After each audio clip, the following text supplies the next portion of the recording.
Gerardo, queria começar perguntando para você, né? Há especulação ainda sobre a existência ou não desse teste, se ele realmente foi realizado ou não. Agora, em relação à bomba, é possível fazer essa bomba? A gente estava falando da diferença dela com a bomba atômica, que é mais, né, a gente já ouve falar mais dela, que é feita com urânio, né? Essa bomba de hidrogênio, queria que você falasse das características dela e se é realmente possível algum país ter desenvolvido essa bomba. Sim, já temos desde 1952. Os Estados Unidos já testaram esse tipo de bomba, a Rússia também já tem experimentos já realizados, é possível fazer, mas é uma bomba que exige muita tecnologia, não é fácil fazer uma bomba como essa. E a bomba convencional, basicamente, você tem um disparador, que é um explosivo convencional, e ele provoca a reação de fissão nuclear. O que é a reação de fissão nuclear? Se eu pegar uma pedra aqui de 10 quilos, jogar no chão e quebrar, os pedaços somados vão somar 10 quilos. Mas no mundo nuclear não é assim. Então você vai pegar os dois pedaços, 3, e vai somar 9 quilos. O que acontece com esse 1 quilo? A diferença, quem descobriu foi Albert Einstein. Ele descobriu que isso vira energia. Então essa energia é a energia produzida numa fissão nuclear. Na fusão, é o contrário, você tenta juntar duas pedras e criar uma nova. E também não soma o mesmo valor. Essa massa que desaparece, essa charada do desaparecimento, pela teoria da relatividade de Einstein, descobriu-se que vira energia e muito mais energia quando se trata de uma fusão, que é o caso aí do hidrogênio, dois átomos de hidrogênio, ao se fundirem, a massa final é reduzida, mas transformada em energia. Por isso tem muito mais energia. E a bomba de fusão, ela precisa de tanta energia para ocorrer que precisa de uma bomba nuclear de fissão para dar o disparo. Então vem o disparo com uma pequena bomba nuclear, depois vem a bomba H, propriamente dita, com uma energia imensa, e ainda há pesquisadores que incluem uma outra bomba convencional acionada por essa explosão. Então, professor, eu queria até... A gente estava falando dessa capacidade tecnológica, muito se questiona, né, da capacidade tecnológica aí da Coreia do Norte. Inclusive, a agência de espionagem sul-coreana, no entanto, está justamente questionando, né, essa capacidade. Diz que os efeitos dessa bomba também, né, o terremoto de mais de 5 graus aí na escala Richter, seria um efeito teoricamente pequeno para uma bomba H. A senhora acha que é mais um blefe da Coreia do Norte, professor Reine? Desculpa, não estava te ouvindo. Não, eu acho que a Coreia do Norte, ela usa esses blefes para tentar ganhar alguma coisa. E normalmente ela tem usado isso para barganhas, moedas de barganha. Só que ultimamente ela tomou uma postura de que testes nucleares não vão ser moedas de barganha, porque não tem mais muito que ela consiga da comunidade internacional. Então, o que ela vai tentar fazer? Ela diz que isso é uma segurança, é uma garantia à sua segurança nacional. E ela tem usado ter a bomba atômica como uma garantia que o regime vai sobreviver, que não vão ter revoluções, que não vão ter ações de espionagem para derrubar o regime.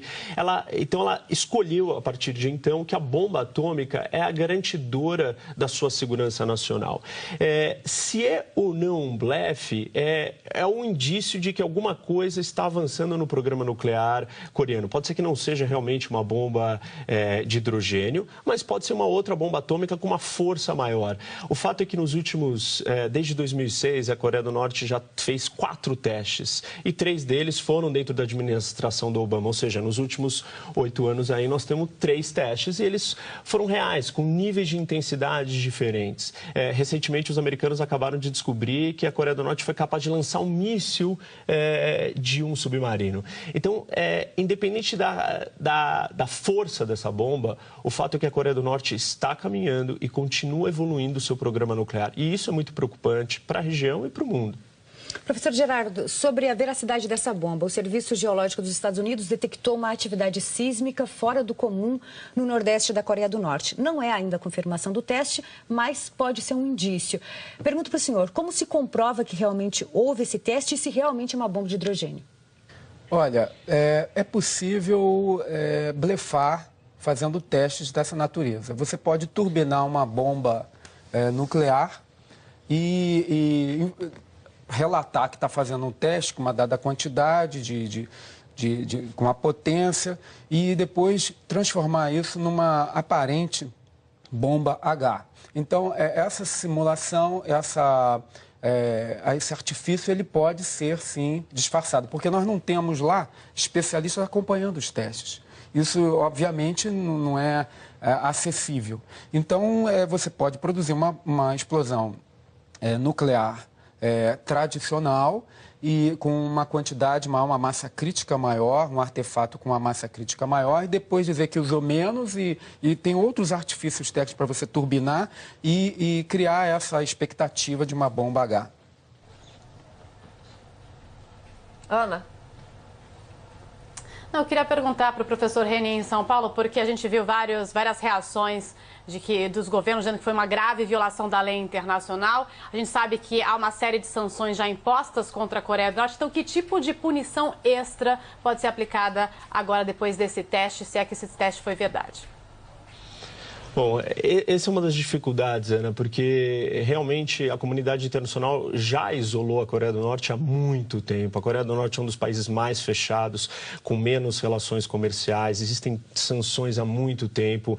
É inclusive um enigma o que acontece lá dentro. A Coreia do Norte é um regime fechado e isolado. Tem muito pouco que a comunidade internacional possa fazer de fato.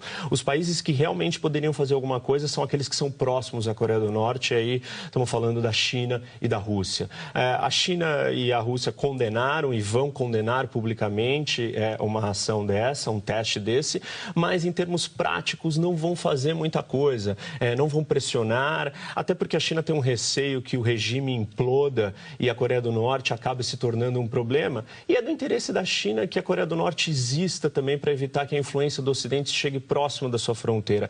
Então, hoje a comunidade internacional está, de certa forma, travada. Os únicos que têm algum tipo de influência são Rússia e China. E a Rússia tem se aproximado também da Coreia do Norte.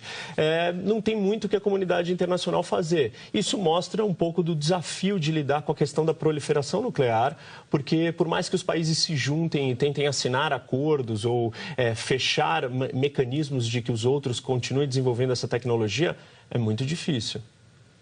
Gerardo, eu queria que você falasse sobre os efeitos e a ação dessa bomba, né? A gente sabe, por exemplo, os efeitos da bomba de Hiroshima e Nagasaki, pessoas ficaram com câncer muito tempo depois, quer dizer, a radiação ficou ali no terreno, né? Os efeitos da bomba de hidrogênio, eles são parecidos ou não? E o que ela atinge, né? A área que ela atinge, o potencial dela é maior também que a bomba atômica? A energia liberada é muito superior. E você tem uma particularidade que você precisa de pouca massa para produzir muita energia.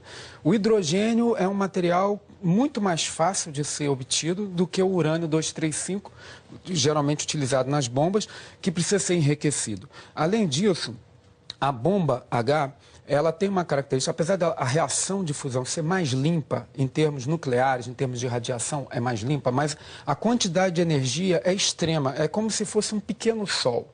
É como se nós criássemos um pequeno sol numa região. Então, você tem um grau de destruição muito grande. Para se ter uma ideia, há um teste feito, o maior teste feito com bomba H, um teste superou 5.000 vezes o poder de destruição da bomba de Hiroshima. Então, é um artefato extremamente contundente numa guerra. Então, realmente não há um interesse científico da comunidade científica de que isso seja usado apenas para fins militares. Nós estudamos a possibilidade de fazer um reator de fusão, que seria fantástico, mas a dificuldade técnica é muito grande. Por isso, já usando os conhecimentos de fatores humanos da área de gerenciamento de risco, eu diria que é possível, porém muito improvável, que isso seja realmente um teste de uma bomba H lá na Coreia do Norte. E os efeitos dela? Os efeitos são, como eu disse, é como se fosse um pequeno sol, uma onda de choque devastadora. Não, é que a gente está falando dos efeitos posteriores, né? Anos depois, a radiação, as pessoas ainda ficando doentes. Tem radiação, até porque ela é disparada por uma bomba nuclear, menor, mas é disparada por uma bomba, porque é preciso muita energia para criar a fusão, então é preciso uma bomba atômica para poder disparar o processo de fusão.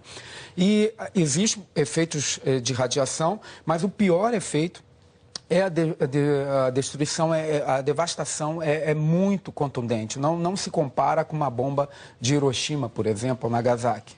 Ô, professor Reni, a gente sabe das dificuldades da ONU, né? Principalmente nessas últimas décadas aí. O Conselho de Segurança também é muito criticado, né? Principalmente porque não consegue impedir nem ações, por exemplo, dos Estados Unidos, que fazem estratégias e ações sem sequer comunicar ao Conselho de Segurança.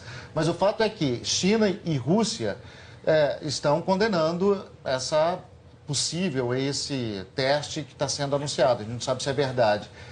Essa condenação é meramente política, então, como o senhor disse? Será que não fortalece de alguma forma o Conselho de Segurança, pelo menos? Bom, Luciano, na verdade, de certa forma, enfraquece o Conselho a partir do momento que o Conselho fica só no campo retórico. Se a China e a Rússia só continuarem condenando e na hora que o Conselho se reúne e senta para tomar uma decisão e passar uma resolução de, por exemplo, de mais sanções econômicas, isso não é feito, o Conselho mostra que ele é incapaz ou ele não tem força suficiente ou ele não tem interesse ou não tem unidade para lidar com problemas graves como esse. Sendo que Rússia e China têm o poder de veto dentro do Conselho de Segurança e são aliados da Coreia do Norte ou são próximos à Coreia do Norte, qualquer coisa mais dura contra a Coreia do Norte que vai ferir os interesses desses dois países, eles acabam segurando. Então, discursos condenatórios não são suficientes. O Conselho precisaria agir de uma forma mais dura. Apesar de que o número de sanções que a Coreia do Norte já tem já é alto, então mais sanções não necessariamente vai resolver o problema. E é aí que o Conselho fica travado. Eu diria que no caso da Coreia do Norte, o Conselho está travado por duas razões. Uma, pela natureza do problema, e mais sanções não resolveria, talvez. E a segunda, pela questão política, a divisão política que existe no Conselho, os interesses de cada país. No caso, Rússia e China seriam resistentes a alguma atitude prática mais contundente. Ana Bar? Não, só mais uma pergunta daqui de Londres. Então, a gente pode dizer que toda a possibilidade de negociação sobre o programa nuclear com esse novo teste, que é o quarto teste, vai por água abaixo? Ou ainda você acha que há uma possibilidade diplomática de se conversar com a Coreia do Norte? Eu acho que a Coreia do Norte, ela quer chamar atenção. Isso é uma estratégia comum deles, é sempre chamar atenção, mostrar que é uma grande ameaça. Como eu disse há pouco, né, até o momento a estratégia era trazer as pessoas para a mesa, usou a comunidade internacional para a mesa para conseguir alguma barganha. Só que hoje a barganha não existe, porque os Estados Unidos exigem o seguinte, a desnuclearização da península e só assim que ele senta na mesa para oferecer alguma coisa para o outro lado. A Coreia do Norte precisa abolir ou extinguir o seu programa de mísseis, que são onde essa ogiva nuclear, esse armamento vai ser colocado num míssil para chegar até os Estados Unidos. Então, essas são demandas muito objetivas que os americanos têm e a Coreia do Norte não está disposta a atendê-las. Para você trazer a Coreia do Norte para a mesa e fazer ela mudar de comportamento, você precisa ter uma coalizão muito forte com a presença da China e da Rússia interessadas nessa verdadeira desarmamento, essa mudança de comportamento e abertura da Coreia do Norte. Só que aí entra nos interesses geopolíticos da China. E a China ela tem uma preocupação de que o fim da Coreia do Norte ou a reunificação da Coreia do Norte coloque a influência americana na sua fronteira. O próprio Japão, de uma certa forma, olha com receio uma Coreia reunificada, que seria uma Coreia bem nacionalista e vai lembrar das perseguições, enfim, do que sofreu na mão dos chineses ou dos japoneses. Então, é difícil porque você tem que acomodar muitos interesses. Existe a possibilidade porque nós estamos tratando de um problema grave. Professor Gerardo, a bomba de hidrogênio é a bomba mais poderosa e mais destrutiva que se tem notícia no mundo? Ana, realmente não existe nada comparável aos efeitos de liberação de energia de uma bomba, de uma fusão nuclear. E uma bomba H é uma bomba por fusão nuclear. Professor Reni, falando ainda desse conflito, sempre que tem um conflito, né, a gente analisa quem pode ser atingido e quem teme esse conflito, né? Recentemente a gente falava de Ucrânia, ficava ali uma guerra entre Rússia e Europa. Briga de Israel e Palestina, os países da região são atingidos e que interessa também aos Estados Unidos. Mas e agora? É todo mundo? Porque a Coreia do Norte não tem relação com ninguém. Como disse o Gerardo, não dá para saber se eles fizeram teste porque ninguém entra lá. Quer dizer, interessa ao mundo agora? Quer dizer, alguma coisa pode efetivamente mudar a partir disso nas relações internacionais? É importante esse ponto, Raquel, porque quando a gente olha para as crises diversas, e a gente olha para a crise, como você bem colocou, da Rússia com a Ucrânia, aí você tem o Ocidente, os Estados Unidos e Europa e a Rússia. Quem está de fora? China, Índia, grandes países da Ásia não estão envolvidos nesse problema. Quando a gente olha para o Oriente Médio, agora recentemente a Rússia entrou nas discussões do Oriente Médio. Então você tem Estados Unidos e Rússia e os países do Oriente Médio. China não está dentro dessa história, ou o Japão, outros países da Ásia não fazem parte desse problema. Mas quando a gente olha para uma crise na Ásia, simplesmente envolve China, Rússia, Japão, Estados Unidos e as Coreias, uma delas nuclearizada. Então, nós estamos lidando com uma região que ela é muito mais perigosa em termos de, se a gente pensar num conflito, do que outras regiões do mundo, porque envolve grandes populações, grandes nações, onde o nível de tensão já é muito alto, porque você tem uma série de outras crises acontecendo na Ásia, as disputas territoriais no Mar do Sul da China, os países brigando por território, o Japão tomando uma postura de querer mudar a sua Constituição. Então, você tem um movimento nacionalista em ebulição, onde o passado e o ressentimento histórico do choque desses países não foi esquecido, e nós estamos falando de grandes potências reunidas. Nenhuma outra região do mundo aglomera tantas potências nucleares juntas, uma do lado da outra, num possível conflito. Isso é muito temeroso. Com a confirmação ou não desse teste, o mundo está em alerta, né, Reni? Completamente. Tá certo. Reni Ozzi, cientista político, professor de Relações Internacionais da SPM. Mais uma vez, obrigada, Reni. Obrigado, Ana. Um prazer estar aqui. Bom dia para você. Bom dia. Luciano, Raquel? A gente agradece aqui mais uma vez Gerardo Portela, ele é especialista em gerenciamento de risco e pesquisador da Universidade Federal do Rio de Janeiro. Mais uma vez, obrigada, Gerardo. Eu que agradeço.